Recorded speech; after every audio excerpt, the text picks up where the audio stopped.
غالب کا کلام غالب صاحب آپ جانتا ہے آگرہ میں پیدا ہوئے پھر دہلی آ گئے۔ وہ دور بھی کیا تھا، مغل سلطنت کا اختتام، انگریزوں کا عروج، یہ سب انہوں نے دیکھا۔ ہوں اور دیوان کا مطلب تو مجموعہ کلام ہوا، ٹھیک؟ جی، بنیادی طور پر غزلوں کا مجموعہ، لیکن غالب کے دیوان میں صرف غزلیں نہیں، قصیدے بھی ملتے ہیں، یعنی تعریف میں یا کبھی مذمت میں لکھی نظمیں اور رباعیات بھی، وہ 4 مصروں والی۔ اور یہ بھی دلچسپ ہے کہ اس کی کئی شاعتیں ہیں، وقت کے ساتھ کلام میں اضافہ بھی ہوا۔ اچھا، تو آئیے ذرا دیکھتے ہیں کہ غالب کن خیالات میں گم رہتے تھے اپنے کلام میں۔ کیا موضوعات ہیں جن پر وہ غور کرتے ہیں؟ موضوعات تو بہت گہرے اور کئی رنگ لیے ہوئے ہیں۔ سب سے پہلے تو عشق ہے، لیکن صرف وہ روایتی عشق نہیں، اس میں ایک تڑپ ہے، نامکمل خواہشیں ہیں، اور کبھی کبھی لگتا ہے جیسے روحانی یا مجازی عشق کی طرف بھی اشارہ ہے۔ ٹھیک، عشق کے علاوہ؟ پھر وہ حقیقت اور وہم کی کشمکش، کیا سچ ہے کیا گمان ہے، اس پر بہت سوچا ہے انہوں نے۔ تقدیر اور بے بسی کا ذکر بار بار آتا ہے، شاید اس زمانے کی وجہ سے بھی ہو، وہ جو ایک بے یقینی سی تھی۔ جی محسوس ہوتا ہے۔ اور پھر خود اپنی ذات کا تجزیہ، خود شناسی جسے کہتے ہیں، اپنے اندر کے تضادات کو وہ دیکھتے ہیں۔ اور ہاں، تصوف کا رنگ بھی ہے، لیکن وہ روایتی صوفیوں والا نہیں، بلکہ انسانی تجربے سے جڑا ہوا، وحدت الوجود کی جھلکیاں ملتی ہیں۔ یہ تو واقعی بہت وسیع کینوس ہے۔ اچھا، اور ان کا انداز کیسا تھا؟ مطلب کیا چیز ان کی شاعری کو اتنا خاص بناتی ہے؟ زبان تو دیکھے کلاسیکی اردو ہے، فارسی کا بہت گہرا اثر ہے، لہجہ بہت دلچسپ ہے، کبھی بہت گہرا اداس، کبھی طنز سے بھرا ہوا، اور کہیں کہیں تو مذاق بھی جھلکتا ہے۔ مزہ بھی؟ سنجیدہ باتوں میں؟ جی ہاں، یہی تو کمال ہے۔ بنیادی طور پر تو غزل لکھی انہوں نے، وہ جو قافیہ ردیف کی پابندی ہوتی ہے، لیکن خاص بات یہ ہے کہ وہ مشکل فلسفیانہ باتوں کو بھی خوبصورت تصویروں میں ڈھال دیتے ہیں۔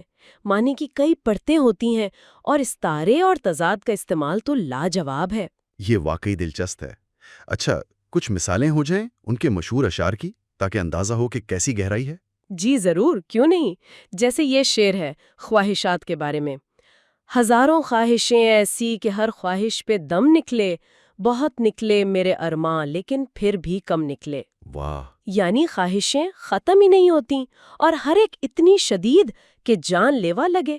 بہت ارمان پورے بھی ہوئے مگر دل کی پیاس نہ بجھی۔ کتنی سچی بات ہے۔ بالکل، آج بھی یہ اتنا ہی سچ لگتا ہے۔ جی، یا پھر یہ دیکھیں انسانی جذبات پر: دل ہی تو ہے نہ سنگ و خشت، درد سے بھر نہ آئے کیوں، روئیں گے ہم 1000 بار کوئی ہمیں ستائے کیوں۔ مطلب یہ دل ہے، پتھر تو نہیں، دکھ ہوگا تو بھر آئے گا، ہم تو روئیں گے بھائی، کوئی خام و خواہ کیوں ستائے۔ یہ اپنی کمزوری کا، انسان ہونے کا ایک طرح سے اقرار ہے۔ واہ! کیا سادگی سے گہری بات کہہ دی۔ تو ظاہر ہے اس دیوان کا اثر تو بہت زیادہ ہوا ہوگا۔ اردو ادب پر کیا نقوش چھوڑے اس نے؟ اثر تو بہت ہی گہرا اور دور رس ہے۔ دیکھیں نا، غالب نے غزل کو صرف محبوب سے باتوں تک محدود نہیں رکھا، اسے فلسفہ، زندگی کے بڑے سوالات، انسانی نفسیات، ان سب سے جوڑ دیا۔ صحیح کہا۔ اقبال ہوں، فیض ہوں، یا آج کے شاعر، سبھی ان سے متاثر نظر آتے ہیں۔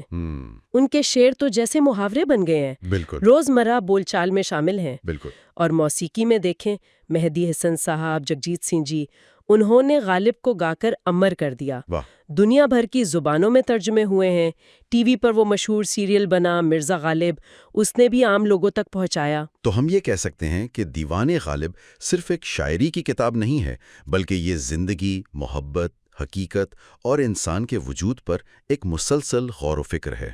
یقیناً یہ اردو ادب کا ایک بنیادی ستون ہے۔ اس کی اہمیت وقت کے ساتھ کم نہیں ہوئی، بلکہ شاید بڑھی ہے، خاص طور پر ان لوگوں کے لیے جو گہری شاعری اور زبان کی چاشنی پسند کرتے ہیں۔ یہ ایک ایسا خزانہ ہے جو ہر بار پڑھنے پر کچھ نیا دیتا ہے۔ شاید غالب کی شاعری کی یہی لازوال کشش ہے کہ 2 صدیاں پہلے کہی گئی باتیں، وہ انسانی بے بسی، وہ خواہشیں، وجود کے سوالات، آج کے اس پیچیدہ دور میں بھی اتنے متعلقہ لگتے ہیں۔ اس نقطے پر یقیناً مزید سوچا جا سکتا ہے۔